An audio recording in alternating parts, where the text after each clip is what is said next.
ಇದು ನಮ್ಮ ಮೈಸೂರಿನ ರೋಡ್ಗಳು. ದಿನದಿಂದ ದಿನಕ್ಕೆ ರೋಡ್ನ ಇನ್ಫ್ರಾಸ್ಟ್ರಕ್ಚರ್ ತುಂಬ ಹಾಳಾಗ್ತಿದೆ. ಸೊ ಇದು ನಾನು ಯಾವುದು ವೀಡಿಯೋ ಮಾಡಿರೋದು, ಇದು ಬಂದ್ಬಿಟ್ಟು ರಾಣೆ Madras road, industrial area, Hootagalli ಅಥವಾ ಬೆಳವಾಡಿ ಇಂಡಸ್ಟ್ರಿಯಲ್ ಏರಿಯಾ ಜಾಗ ಇದು.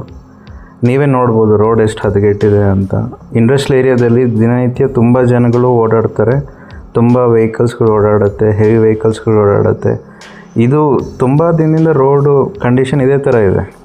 ಇದ್ರ ಬಗ್ಗೆ ಯಾರೂ ತಲೆ ಕೆಡಿಸ್ಕೊಳ್ತಿಲ್ಲ.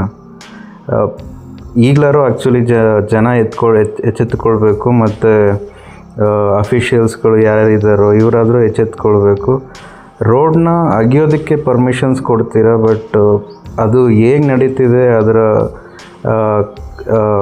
ಅದು ಅಗದ ಮೇಲೆ ಅವ್ರ ಕೆಲಸ ಮುಗಿದ ಮೇಲೆ ಅದು ಯಾವ ರೀತಿ ಅದನ್ನು ಕ್ಲೀನ್ ಮಾಡಿ ರೋಡ್ ರಿಪೇರಿ ಮಾಡ್ತಿದ್ದಾರೋ ಇಲ್ವೋ ಅಂತ ಚೆಕ್ ಮಾಡೋ ಒಂದು ಯಾರೂ ಬಂದು ನೋಡೋದಿಲ್ಲ. ಇದು ನಮ್ಮ ಟ್ಯಾಕ್ಸ್ ಪೇಯರ್ ಮನಿಗಳು ತುಂಬ ಇದೇ ಥರ ವೇಸ್ಟ್ ಆಗ್ತಾಯಿದೆ.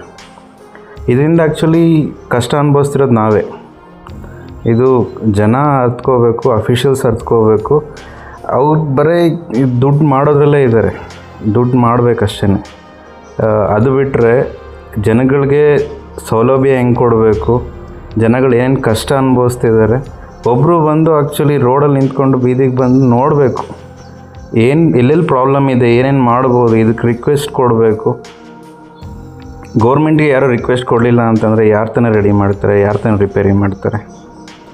ಮತ್ತು ಗೌರ್ಮೆಂಟು ಅದೇ ಥರನೇ ಇದೆ. ಈ ಫ್ರೀ ಅಂತ ಅಂದ್ಬಿಟ್ಟು ಈಗ ಇನ್ಫ್ರಾಸ್ಟ್ರಕ್ಚರ್ ದುಡ್ಡು ಇದು ಮಾಡೋದಕ್ಕೆ ದುಡ್ಡಿಲ್ಲ. ಯಾಕಂದರೆ ಎಲ್ಲ ಆ ದುಡ್ಡನ್ನೆಲ್ಲ ತಗೊಂಡೋಗಿ ಈ ಫ್ರೀ ಬಾಗಿಗಳು ಕೊಡಬೇಕಲ್ವ. ಇದರಿಂದ ಜನಸಾಮಾನ್ಯಕ್ಕೆ ಎಷ್ಟು ಉಪಯೋಗ ಆಗ್ತಿದೆಯೋ ಇಲ್ಲೋ ಗೊತ್ತಿಲ್ಲ, ಬಟ್ ಡೆವಲಪ್ಮೆಂಟ್ ಮಾತ್ರ ಫುಲ್ಲು ಸ್ಟಾಪ್ ಆಗಿಬಿಟ್ಟಿದೆ. ಇದನ್ನು ನೋಡಿ ನಮಗೂ ಸಾಕು ಅಂತ ಅನಿಸ್ಬಿಟ್ಟಿದೆ.